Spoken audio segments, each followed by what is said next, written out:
Okay, so I would title this Hacks for Attractive and Fast Web-Based Maps. And then I was thinking about it like an hour and a half ago. I was like, it's really tools that I use. So we'll allow me that incorrect thing. And then in the brochure, mic up further. Like, okay, how about now? Can you hear me now? In the brochure, it says that Zach Levitt would be presenting with me. We planned this together when he was working with me at NPR. He wasn't able to be here in person, so he is here in spirit, and I'll reference a couple of his contributions later on. Cool. So, and just a note, last year, I wasn't able to do any of NACIS because my son was born right before it. Although, because it was online, I was able to listen to my headphones and try to look while I was trying to keep him asleep. But now he's a year old, so things are fine in my household, not chaotic at all. So NPR, we make lots of maps. I try to make as many as possible. They're pretty and fun. I don't need to tell you guys why I like to make maps, but I like to make them. So we make reference maps, locator maps, trying to add context to complicated stories. We make maps with pretty backgrounds when we have the opportunity to do that. Also, when it's relevant. We make political maps, like Tim was just talking about. Tim and Joe were just talking about, like this. And of course, we make coronavirus maps now. This is one of the earliest maps we made about COVID, when we were still calling it the Wuhan coronavirus, which is very cringy now. But this was January 28th, 2020. So I don't have a year on there because we didn't think this would last more than 1 year. As you can see on the right-hand side, I had this really tight clip of China. I kept adding different pills for other places, and it just got to the point where I needed to change it. Good game, coronavirus. And this is what our US map kind of ended up looking like. It probably needs to get changed. It's kind of like less and less. Now it's like a population map, but oh well. So we do all these maps. We like to do them, but we have a lot of obligations, as you guys may know. We make really cool tools like the Books Concierge, annotations for speeches or documents. We do election results. We do really cool charts and analysis and D3 stuff. And then we do all those COVID graphics I was mentioning. It's a lot of stuff. A lot of stuff is expected of us. And we're also really small comparatively. So compared to who we think of as our peers, it's probably like one of those like Penn State thinks like Ohio State's its rival, but Ohio State's like, no, Michigan's our rival. Well, we think these people are our rivals. Maybe they don't think that about us, but that's fine.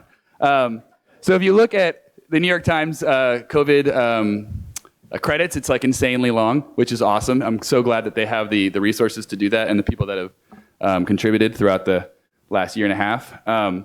This is ours. And most of those people don't even work there anymore. So, I mean, there's other people that now work there, but you get the idea. We're a small outfit. And we're also kind of poor. Now, we're not really that poor, and I don't want to say that because there's like reporters languishing at like very small orgs that have even less resources than us. However, when we do think about like who NPR is and what are its peers in most people's minds, and then we look at our team versus theirs and our budgets, it's not even close. And then COVID made everything a little bit harder. So we keep a pretty tight belt. We don't try to pay for anything. So we need, not even me. No, I'm just kidding. So we need cheap tools. We don't want to pay for subscriptions if we can avoid it. So sorry, Mapbox and Esri, we don't want to pay for it. Especially if a map ends up going like viral and we have to pay by the view. Like, forget about it. People are going to be pissed. We want it to be fast because it's news. And then we want it to be flexible. So it needs to be able to work on a desktop, on mobile. Ideally, there's like this whole bizarre ecosystem of NPR and then NPR stations. You can ask me about it later. So we've got a bunch of different platforms we try to work in. It's kind of a nightmare, but it is. No, it's not a nightmare. If anyone at NPR is listening, it's really great. And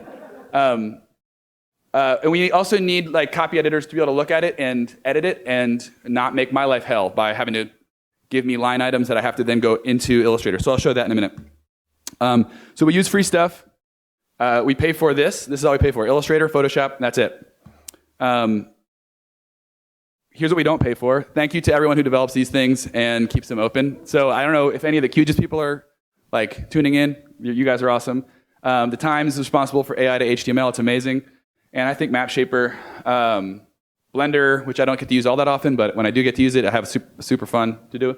D3, Natural Earth Data, which broke recently. And so you may have seen me because I was the person who created all of the links in a gist so that you could download the data on the new server. That was like last week.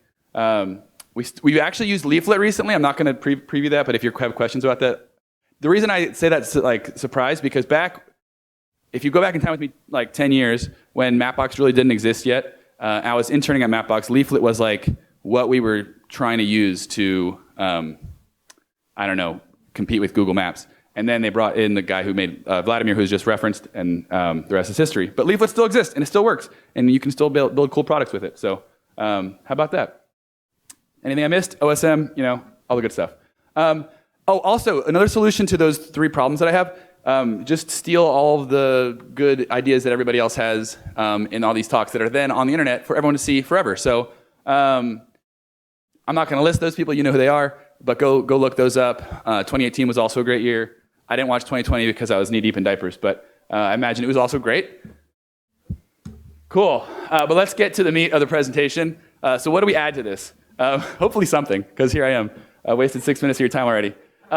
So here's a workflow that we use a lot. So when we're making maps, we take QGIS, and we take data, we put it in, we get it from a lot of different places. We basically get it into QGIS, don't have to tell you how that works, or we use GDAL in the command line, or we use MapShaper. Go back and KK, Rebecca, and Denise's talk from, and Dylan's also talk from 2019. Both of those dealt with MapShaper and command line stuff. Go back and look at that if you want to know more about that. But let's just say QGIS for the sake of this. Go into Illustrator, and then from Illustrator, we'll annotate it, we'll style it, and then move it over to AI to HTML. So that will create like if you don't know what that is, it's a tool that takes an Illustrator file, it makes all of the visual elements that are not text flat, and then on top of it, it puts relatively positioned all of the text elements so that the text scales, but the other stuff is just an image. It's wonderful. We use it all the time. This is my who is that Florida senator guy? Yeah, that's that moment. Okay, so what do we add to this? So we do all of our Illustrator stuff, and then we use our daily graphics rig, which is the thing that I listed there. We should have there's like so many nice icons. We should make a nice icon for it. It doesn't have one.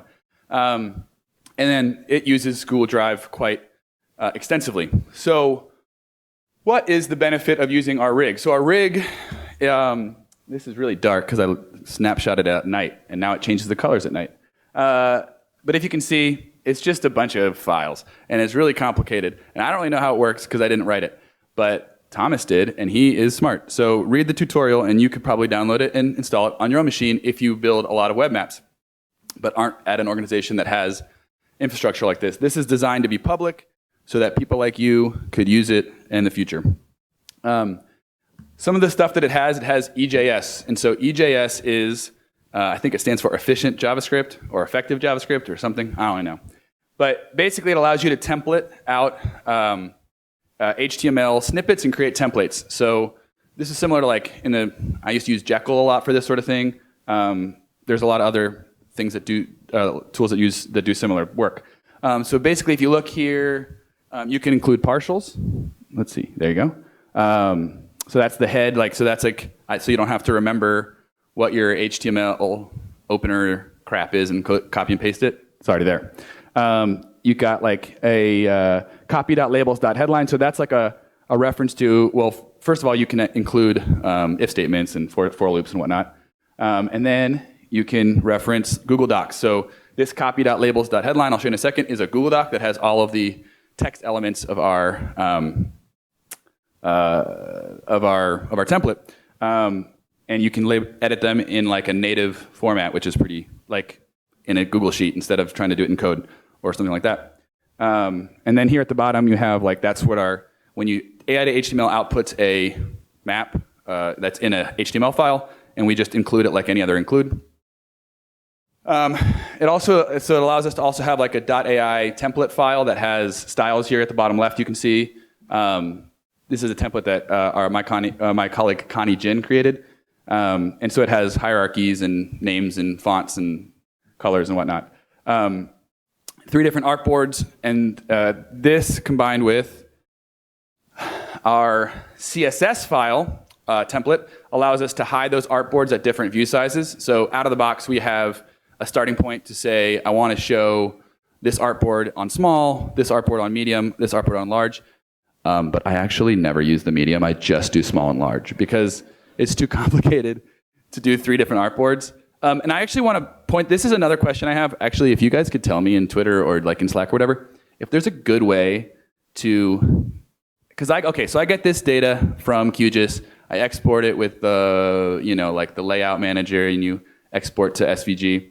And then I pull it in here and I start to style it. Okay. But then I have to do it again for the different artboards. So if there's like a way to like get those styles to be like grouped, but not like really grouped, just let me know, because that's a redundancy that I would like to make better. So there you go. You can add other styles here, obviously, and also in edit HTML is so great because you can edit all of your text in CSS, which for me is a more native way to edit styles. It also obviously is going to end up on the web, so you need to do it in CSS. So that's where that would happen. And then here's what the Google Sheet would kind of look like. Oh, yes. Okay, cool. So this is the Google Sheet. At the top, you have that headline that I mentioned, chatter, footnote, source, credit. Those are the normal things, right? And there's if statements that if they don't exist for a given project, it just doesn't break.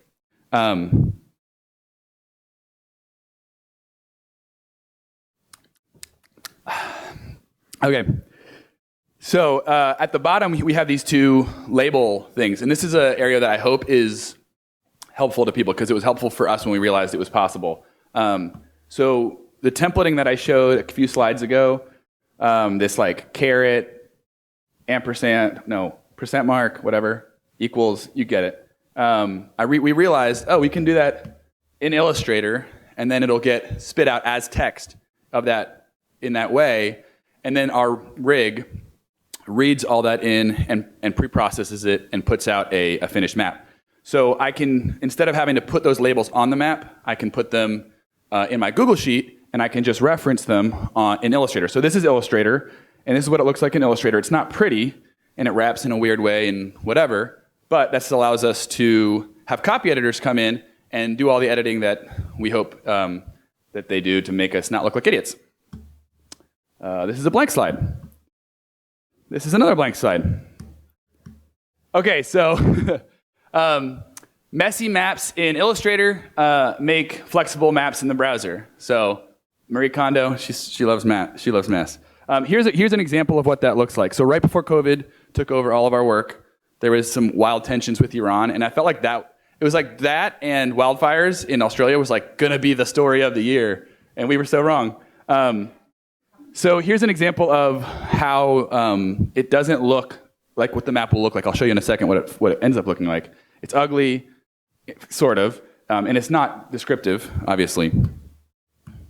And then here's, now in theory this is more semantic. I made I'll show you later something that's a little bit better, but this has a lot of spans in it to style stuff, which was great.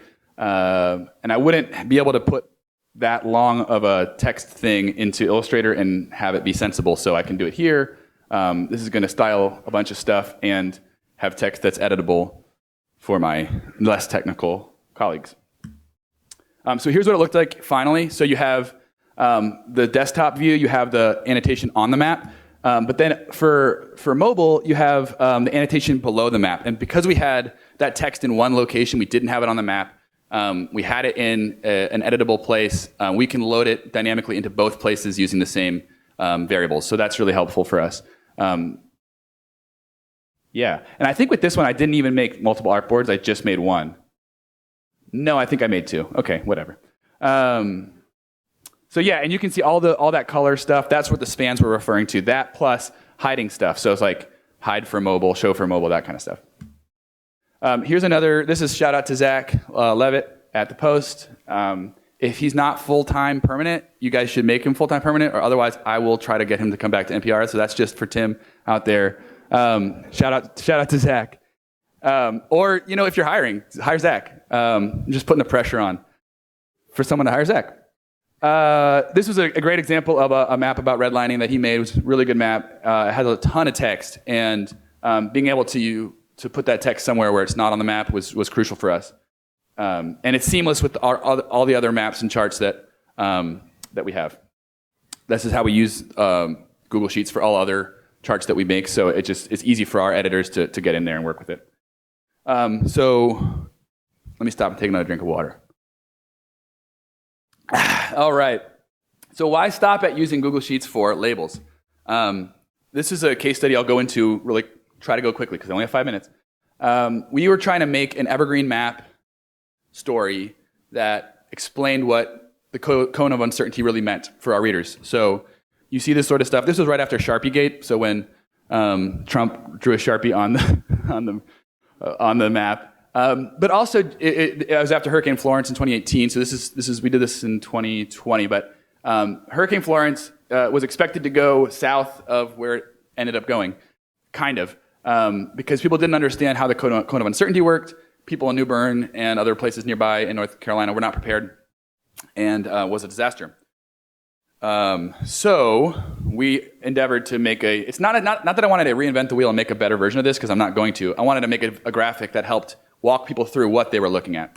I tried to do it all in MapShaper and make a GIF, and it didn't work. And I spent probably a week doing that, or maybe 3 days, and it was really cool looking, but not functional. But I'm glad I have a place to share it because it looks cool. And this was also another wrong turn, but I think it looked kind of pretty. So then I thought maybe I'll use D3 Geo to animate everything on the browser, because I was familiar with that, and back in the early days of Mapbox, that was like a cool, or not Mapbox, but way back in the early days of all this web stuff, that was in a way that I used a lot. But I didn't really want to look up the new syntax because I tried to read the most recent tutorial, and I found that Bostock's writing has gotten a little bit more esoteric in a way that I couldn't follow. So, okay, maybe it's going to be too heavy in the browser also. We'll just try something else. So what I ended up doing instead was just kind of taking an approach that was a bit of a mix of multiple things. For the base map, I used like our normal workflow that I've been describing. I used MapShaper to filter the data and find a bounds for it. I put it in the browser. I put it in Illustrator, and I styled it, and I exported it, and it looked like this. And then I had all this weird data. So these cones of uncertainty looked really, really strange, and I didn't understand what they were. And actually, that on the right-hand side is the how strong the winds were, and trying to understand what that meant. I had to do a lot of work to figure that out. But so what I ended up doing was basically I reprojected all that data. I combined it all. I generalized some of it, like for the winds. And this is not how it ended up really looking, but just to give you a sense of the shape of it, I created 2 different SVG for each layer. And add unique IDs to each. I didn't style it until the browser, so it's just SVG. It looks something like this. I added. This is actually probably the only hack that I'm actually mentioning, because the rest of it's really not that hacky. But I use a lot of batch editing, which I'm going to do a talk on some other time, because it is dangerous but effective to add all of those IDs to that data. But this is just where the hurricane was at different points in time, and it's in an SVG file. And then I can use our system in EJS to inject all that in. So you have underneath everything, you have this background image that I showed earlier, and then you have don't get that that 1 minute left yet. No, I'm not ready. You have the 3 different SVGs, and I'm going to use JavaScript to trigger them on like a timer. So then I added Illustrator, or added annotations using the MapShaper. I'm not MapShaper, but added HTML. So you sort of have Illustrator, then you have SVGs on top of that, and then you have Illustrator on top of that, kind of, which translates into SVGs, but you get it. And so that's where I was able to use Google Sheets again. I had all the data in there, and this column duration is how long I wanted each point in the hurricane's life to last. So normally it would be like 1 unit. I think it's like 5 milliseconds is 1 unit. But then sometimes I want it to pause. I'll show you what that looks like in a second. And then I have the DTG over on the far right is the key that I want to trigger. And then the ID is the key that I want to trigger from the Google Sheets to give us this information. 1 minute, got it, I'm wrapping up. And yeah, cool, let me show what it looks like and then I'll go back and talk about the zoom. Here's what it looks like. So it's something that it can pause and tell you stuff about the hurricane. And then it can pause again. And it's really tricky to figure out how long to make it pause because you don't want people to gloss over it, but you also want people to have enough time to read. So they can pause it and themselves and get back into it, but it's tricky. Working with time is always tricky. So you can go and look at it for yourself. It's in the thing. So we also needed a zoom, make it zoomable, which was really cool because the way I designed it, actually, because there's no geotransformations whatsoever, all I had to do was change the CSS. All I had to do was take the width and like double it and then hide everything outside of it. So that was really, really fortunate because I didn't have enough time left to actually do anything else. With this, I was able to avoid geotranslations in the browser, make zoom a simple like linear scaling with vectors. And I was able to allow arbitrary points in the map to be paused, so like I could change any point and make it last 100 seconds if I wanted to or whatever. And then copy editing is easy. And that's my thing. Oh, and I was gonna make a plug. I just wrote this blog post about this really complicated map that I made, and it has a lot of really pretty pictures in the blog post. So you should go read it. It's not really related to any of this workflow, but I'm proud of it. And I thought that QGIS, can somebody tell me if QGIS's default colors have gotten better? Because I feel like they have. Because the upper right is like what they suggested, and normally it's so bad, or at least it used to be. And I feel like with the new, I just downloaded the latest version, and it's like, whoa, it's like Matisse vibes. Anyway, I don't know if I have time for questions, but I could take them if you want. That's my talk. And feel free to email me or Twitter or whatever. I'm guessing no time for questions. Okay. Oh, perfect. I'll take 20 more minutes of your time. No, any questions? Yes. The software that brings in variables from the Google into Illustrator. Yes. Yeah, so that is the that's the daily graphics rig. It's part of it. So basically, the way that works is, Illustrator, you're creating stuff in Illustrator, and then you're going to use AI to HTML. Will basically create your HTML file that will have those codes in it. So those special keys that links to Google, and that's where if it lives in a daily graphics rig folder, then anytime you refresh your page, you're looking at it, it'll work like seamlessly in the browser. So yeah, it's all free. It's you'll have to set up, have your Google account talk to this daily graphics rig. So it takes some development. It takes some what's the word? It takes some lifting when it comes to installing it. But once it's installed, it's totally free and free to use. But I'm happy to talk to you some more about it if you like. Any other questions?